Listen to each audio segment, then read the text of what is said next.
Problem से solution तक, astro तक, नो योर फेट। नमस्कार, मैं आचार्य विनोद भारद्वाज आप सभी लोगों का आज के इस सुंदर कार्यक्रम में स्वागत करता हूं। आप देख रहे हैं एस्ट्रो तक, और एस्ट्रो तक के माध्यम से आज हम जानकारी देंगे कि नवरात्रि में अर्थात नवमी को, अष्टमी को यदि आप हवन खुद करना चाहते हैं या कोई विद्वान पंडित नहीं मिल रहा है, कैसे हवन करें। हम इस कार्यक्रम में आपको हवन का महात्म समझाएंगे, हवन करने की विधि समझाएंगे और हवन करने से आपके घर में कौन सी ऊर्जा का प्रभाव बढ़ जाता है, इस विषय के बारे में जानकारी देंगे। देखिए, यज्ञ यजन निश्चित रूप से आपके जीवन को प्रभावित करता है। अग्नि का जैसे एक खास गुण है, आप सभी लोगों को मालूम होगा कि अग्नि में यदि कोई पदार्थ डाला जाता है तो वह पदार्थ राख के रूप में निश्चित रूप से हमें दिखाई पड़ता है, लेकिन जो उसका गुण होता है ना, वह गुण निश्चित रूप से प्रकृति में बिखर जाता है। और जिस भाव से, जिस श्रद्धा से वह पदार्थ डाला जाता है, उसका प्रभाव निश्चित रूप से हमारे आपके जीवन में पड़ता है। जैसे अग्नि जल रही हो और उसमें एक मिर्च डाल दो तो मिर्च का तो अस्तित्व तो खत्म हो जाएगा, लेकिन उसका जो तीखापन है ना, आप बर्दाश्त नहीं कर पाओगे। इसीलिए हवन हमारी वैदिक परंपरा में अनिवार्य रखा गया। और फिलहाल आप 9 दिन से व्रत कर रहे हैं, पूजा कर रहे हैं, अनुष्ठान कर रहे हैं, भाव भक्ति श्रद्धा कर रहे हैं, तो वह श्रद्धावान मन, मस्तिष्क और जो औषधि आप हवन कुंड में डालेंगे, उस औषधि का प्रभाव, आपकी श्रद्धा का प्रभाव आपके पूरे पारिवारिक जीवन को प्रभावित करेगा। अब देखिए, यहाँ पे मैं आपको जानकारी देना चाहता हूँ, क्योंकि नवमी और अष्टमी बहुत भाग दौड़ की होती है। पंडित जी तो बस गिने चुने होते हैं और हवन सबके घर में होनी। तो आप कैसे हवन कर सकते हैं यदि कोई पंडित जी आपको ना मिले तो? क्या पंडित जी हवन कराएंगे तभी आपको पुण्य मिलेगा? ऐसा नहीं। आप यज्ञ यजन करेंगे तो निश्चित रूप से उसका फल मिलेगा। अब आपको करना क्या है? माता रानी परम अंबिका जगदम्बिका सिद्धिदात्री की आप वैसे पूजा करें जैसे 8 दिन और 9 दिन तक आपने संपन्न किया।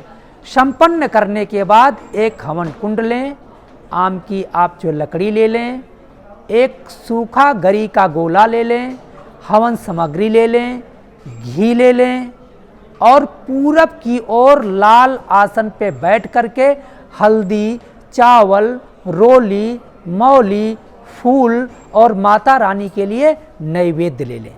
पहले आप माता रानी का पूजा जैसे भाव भक्ति से आप प्रतिदिन करते थे वैसे संपन्न कर लें। संपन्न करने के बाद परम अंबिका जगदम्बिका को आप भोग अर्पण करें, जो भी भोग आप माता को लगाते हैं। इस ऐड को स्किप करना तो बहुत मुश्किल है, पर लाइफ की प्रॉब्लम्स का सॉल्यूशन ढूंढना आसान। प्रॉब्लम से सॉल्यूशन तक, एस्ट्रो तक, नो योर फेट।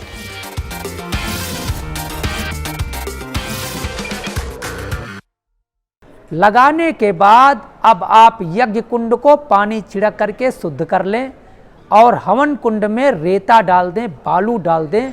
बालू पे रंग लिख दें, रा, इसके ऊपर एक बिंदी रख दें, उसे अंग बोला जाएगा, रंग। ये अग्नि का बीज मंत्र है और 7 लाइन आप उसके रंग के चारों ओर खींच दें।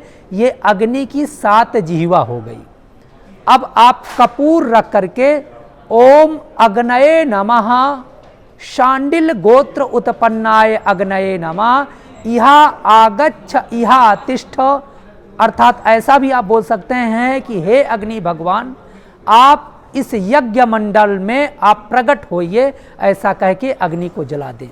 अब आप काष्ठ को एक एक करके रख दें और रख करके सबसे पहले गणपति विघ्न विनायक की आहुति दें। ओम महागणाधिपतये नमः स्वाहा। गौरियै नमः स्वाहा। और फिर आप नव दुर्गा के 9 नामों का आप स्मरण करके स्वाहा करें। नवग्रहों के लिए स्वाहा करें, सप्तघृत मातृकाओं के लिए स्वाहा करें, अपने कुल देवता पितृ देवताओं को भी स्वाहाकार हवन करें। अब स्वाहा शब्द क्या है, आप सोच रहे होंगे स्वाहा क्या है, तो स्वाहा अग्नि की भार्या है। अग्नि की 2 भार्या हैं, स्वाहा और स्वधा। स्वाहा देव कार्य में ग्राह्य है और जो है स्वधा निश्चित रूप से पितृ कार्य में ग्राह्य है। तो जब हम स्वाहा बोलते हैं तो अग्नि का मुख उद्दीप्त हो जाता है, ऐसे खुल जाता है, और जैसे ही स्वाहा करते हैं तो अग्नि उस औषधि को निश्चित रूप से जला देती है, लेकिन जो उसकी महक, उसकी खुशबू है, वो आपके घर के नकारात्मक ऊर्जा को दूर कर देती है, उसे हटा देती है।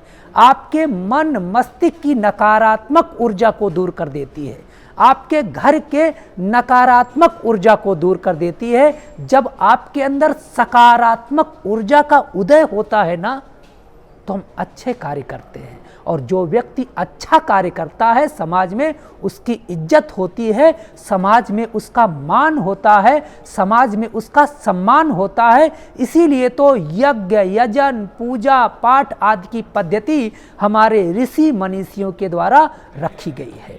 मित्रों, आशा करता हूँ यह जानकारी आपको अच्छी लगी होगी। अच्छी लगी है तो औरों के लिए भी शेयर करें, और आप कमेंट बॉक्स में आकर के जय माता दी लिख करके हमें सूचित करें। आप लोगों का बहुत बहुत धन्यवाद। नमस्कार। एस्ट्रो तक ऐप पर आपको मिलेगा भविष्य से जुड़े हर सवाल का जवाब। डाउनलोड कीजिए एस्ट्रो तक ऐप और चुटकी में जुड़िए इंडिया के बेस्ट एस्ट्रोलॉजर से।